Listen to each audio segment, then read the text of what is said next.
Let's continue our discussion of important differences between first and second language reading. To do this, we've invited Dr. Vicky Zygouris-Coe to join us for a discussion. Welcome, Vicky. Thank you. Could you tell us a little about yourself? I will be glad to.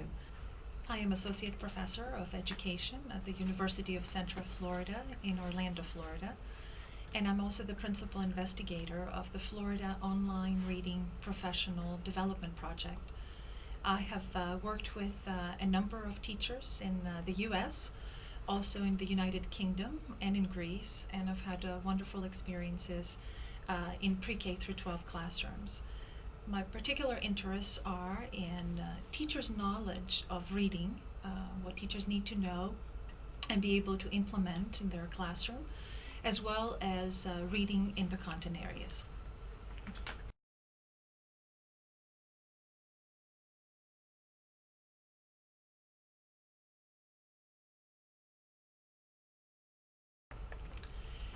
For a teacher of any student, first and foremost, it's very important that they know their students. It's very important that they know who the students are, a little bit about their home background, the literacy experiences they've had at their home, what experiences they have had with print, in order to be able to meet their needs in the classroom. Another area that teachers need to focus on is, of course, the verbal ability of students, especially young readers in the classroom. Some of the things that a classroom teacher should do is know very well oral language development at the early reading stages, how reading develops, what are the tasks and processes, what does a student need to know and be able to do, and what are the conditions or the contexts that are going to be able to support early reading development. For example, we know that a lot of young readers who are coming into our classrooms have had very little exposure to print at home for various reasons. It is very important for a classroom teacher to create a language-rich and print-rich environment that will facilitate oral language development and also reading development at the early grades. A variety of materials, a variety of narrative and informational text. Also the environment and how the teacher will structure that environment is equally important. Will there be opportunities in that classroom environment for the young reader to interact with others, to socialize, maybe to be involved in peer reading, maybe to be even involved in a peer writing, play activities that are very important for early reading. And I think another area I'd like to mention is the teacher's knowledge about phonological and phonemic awareness development at the early grades. As we know, phonemic awareness is a strong predictor of reading success. So it becomes imperative for a classroom teacher of a young reader to know how reading develops in the earlier grades.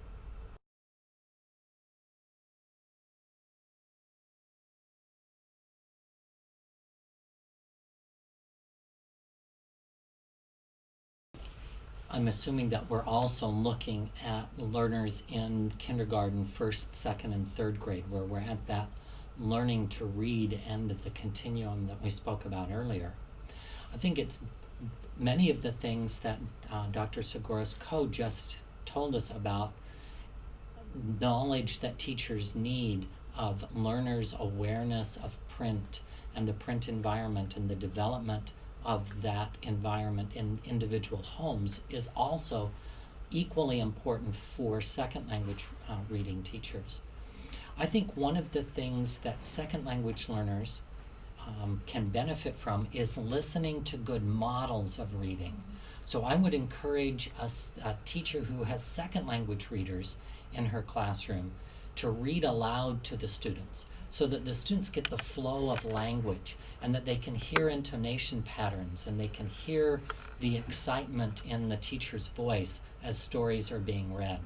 So using big books and lots of classroom read-alongs would be an important activity that I would also suggest would be important for our second language readers.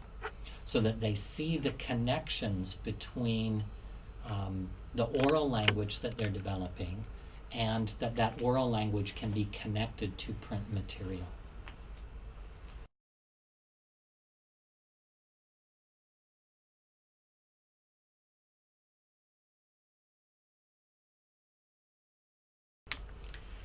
It is so important that before we plan for any kind of instruction, that we really assess the needs of all of our students. There's no way that we can provide instruction that will help them become proficient readers without first knowing what they know and what they're able to do. So I think the foundation of any good classroom instruction is assessment, and how a teacher will use that data to tailor instruction to meet the student's needs. Another important requirement, I think, for every classroom teacher is to really provide instruction that is effective for all students. And that instruction needs to be based on good research, what we know about what the research says about effective reading instruction, to provide scaffolded support. I believe that's very important for any student in our classrooms, and also to provide the follow-up that is necessary for students to continue to develop the reading skills that they need to develop in the classroom. Another element that I would add that would apply to any reader in the classroom is for the teacher to be very careful about what materials he or she selects for the students to facilitate not only their reading development, but also their motivation to read. So the materials become very important. They need to be not only developmentally appropriate, linguistically appropriate, culturally appropriate, but they also need to be fun, so that students enjoy reading different kinds of texts and participate in more reading.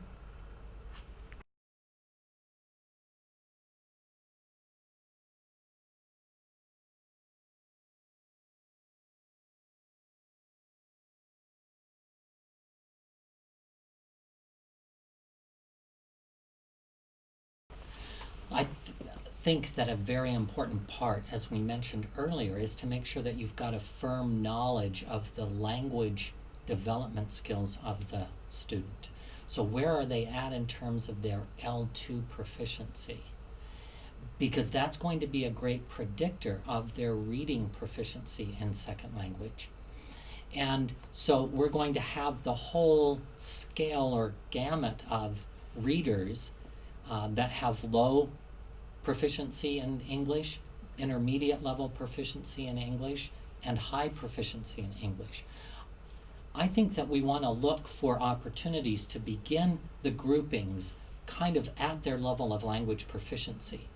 And I think a well-structured classroom will have multiple texts at multiple levels of reading difficulty, so that all of the students may be reading about the same topic, but they're going to be reading at levels that are appropriate for them. And then as they engage with that first text that's at their level, we can then regroup students so that they can share information that they are learning from the reading with other readers. And if we carefully look at how those texts are structured, we can make sure that there is information that the lowest level learners have in their text that is not contained in the text of the higher level learners, so that when the low proficient learner then is regrouped and contributes to a discussion with peers, there's information from the text that they have read that was level appropriate that they can add to the conversation with their peers. Then it's not a perception that the low proficient learner has nothing to contribute to literature circles and discussions about what is being read, but that everybody has engaged with text that was level appropriate, and then using that information to contribute to a wider conversation.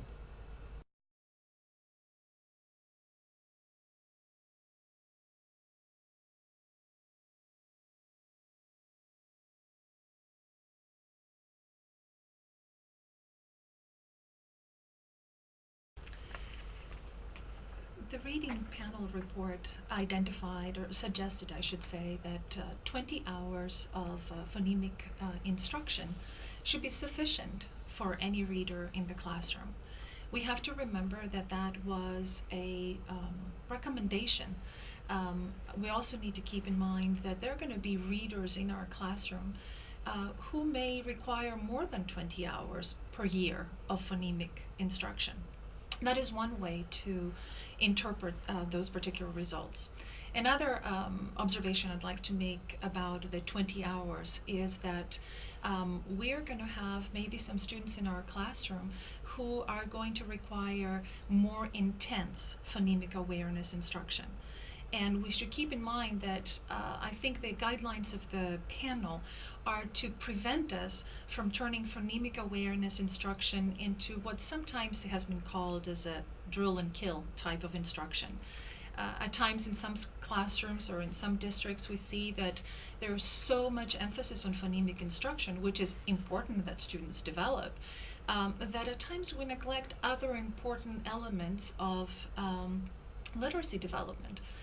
We need to also have time for speaking activities. We need to have time for oral language development, for comprehension, for print concepts. So we need to read the recommendations of the panel with caution that 20 hours should be sufficient for most readers, which means that some readers are going to require a little bit more time until they get more independent with their reading skills. And also to keep in mind that there are other reading skills that we need to be emphasizing along phonemic awareness skills. For example, we will have students who will work on phoneme isolation, phoneme identification, classification, all of those phonemic awareness skills, segmenting, blending. But to get to the point where students are going to be manipulating sounds, it may take a little longer for some students, and we need to keep that in mind.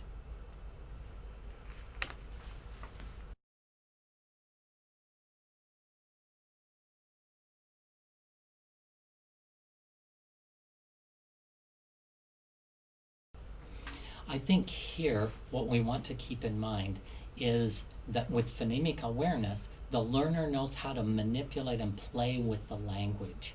That concepts of rhyming and manipulating words is the key, a key aspect of phonemic awareness. If a learner has developed those skills in their first language and they can play with the language and add new beginning sounds and middle sounds and ending sounds, that foundation should be adequate whether it's developed in the first language or the second language. I think one difference that a teacher would want to keep in mind is, are there particular sounds in English that are difficult for the learner of a particular language background to produce in English? So an awareness of phonological differences between English and a given language will be important for a teacher to be aware of, so that there can be an emphasis given on those particular sounds and allow the learner to integrate those sounds into their repertoire of language and then play with those sounds in a way that will help them be productive oral users of the language.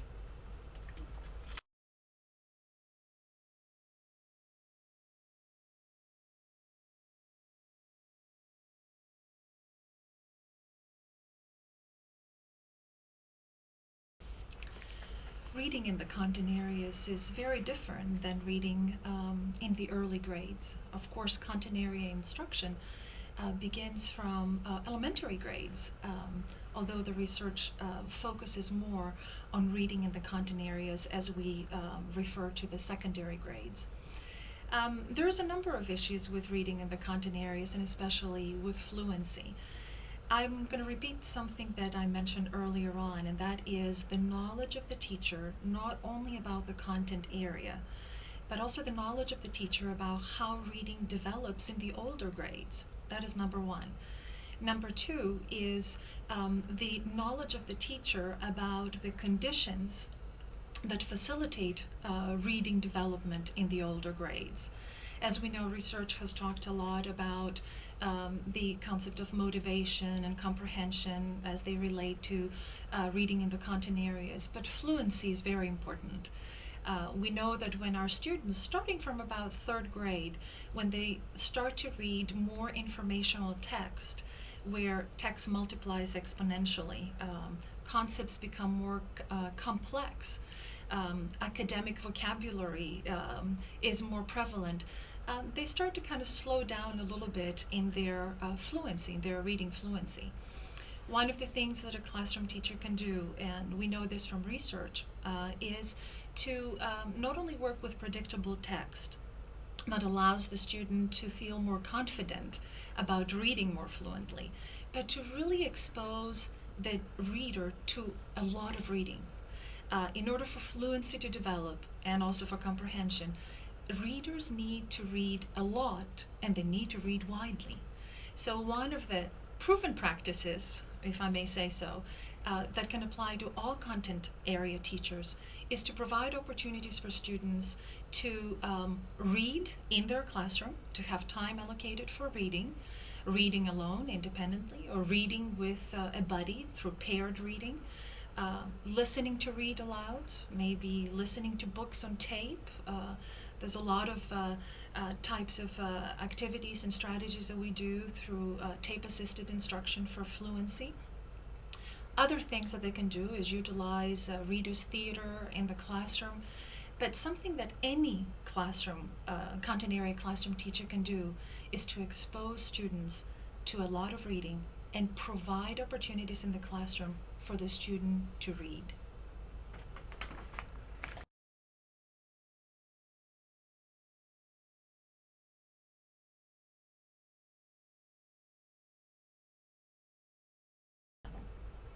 I think it's the secondary level readers who are second language learners that we need to have a greater focus on as educators.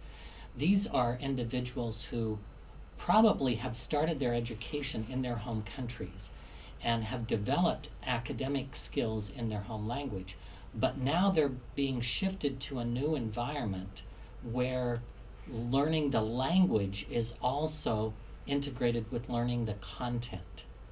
And that presents a particular challenge. Many second language readers have the false assumption that they need to understand everything that they read. So that is one of the challenges with fluency, that the readers, if they come to a word they don't know, they stop, and rather than using the text as the rich environment for learning what the meaning of that word is, they may rely on their dictionary or the teacher to try and help them with an unknown word. Vocabulary, academic vocabulary in particular, I think presents significant challenges for the second language reader. So here I think the teacher needs to help by previewing the text ahead of time and making sure that there's some explicit vocabulary instruction that can help the second language reader become familiar with vocabulary that they're going to need to know and understand in order to be a fluent reader. I think that vocabulary instruction will be beneficial for both the first language reader as well as the second language reader. And many of the activities that Dr. Zygouris-Coe just mentioned are going to be very appropriate for helping the second language reader develop fluency. The oral assisted reading is a perfect example that provides an opportunity for the learner to develop listening skills while they're listening to a piece of reading that is being done. Buddy reading. Another that I would add would be repeated reading, where you are engaging in reading a passage multiple times, and as you're reading multiple times, being able to read it faster as well as comprehend better what you are reading.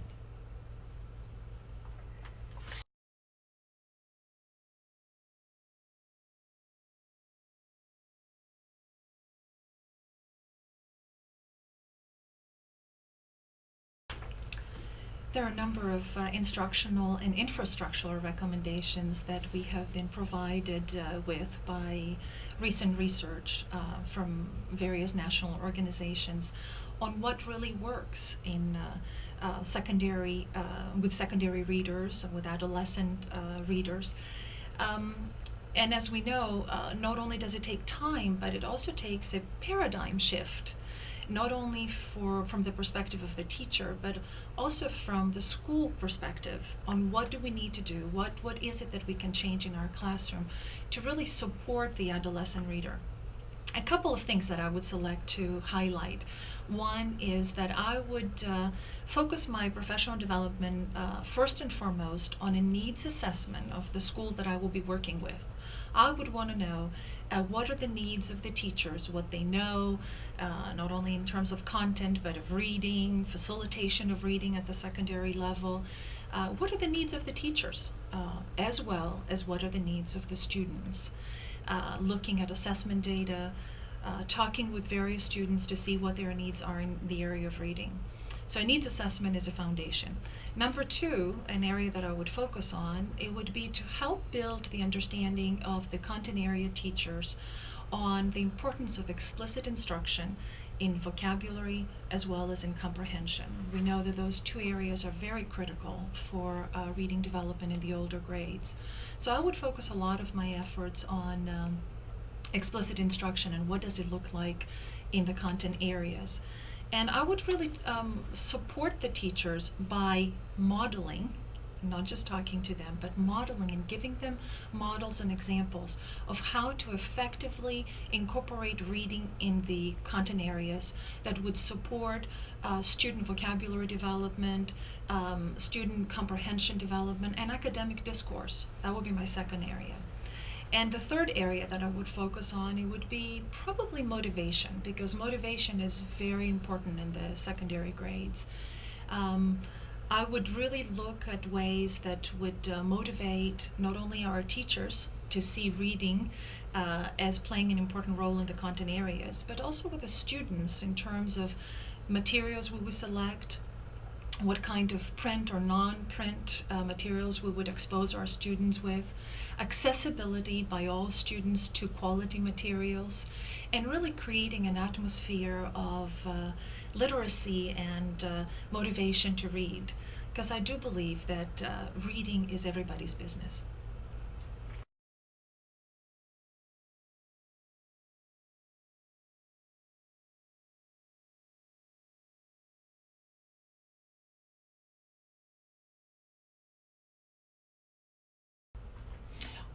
I agree completely with what Vicky just said. She's provided us with very good information about elements of professional development. You want to look at the context of the school as well as the teacher. I, in that process, would want to make sure that each teacher has their own individual professional development plan. Because as language educators, we're all at different stages in our development as teachers. One of the things that drew me to the field of education was a desire to continue learning. I always want to be learning. And I'm one that loves to learn about how other teachers have faced a problem that I face in the classroom. So I know that my professional development plan is not going to look the same as other teachers. So in looking at the whole issue of professional development, I would want teachers to be developing their individual plans. Now, with the recommendations that were provided in Reading Next, I think that there are some that are particularly important for language teachers. Time is one of those recommendations. It's going to take more time for our second language learners to be able to develop particularly the cognitive academic language level skills to be successful in reading academic material in the classroom. We can't expect that those learners are going to take the same amount of time as a first language reader. So I would want to make sure that teachers are implementing everything that we know about structuring solid classrooms, but then not expecting quick results, but understanding that those results are going to be viewed over time. And I would want the teacher to be engaged in formative assessment, particularly with our second language learners, so that the teacher can help the learners see where progress is being made. And that as that little steps are being taken, that both the learner and the teacher can see that those little steps are being taken and that progress is being made. I think that one of the discouraging aspects of learning, and particularly reading to learn, because it takes so much time, that we typically don't see the progress that is being made. And as teachers implement effective formative assessments in their classrooms, they can use the results of those formative assessments not just to help themselves, but to help the learners see that progress is happening.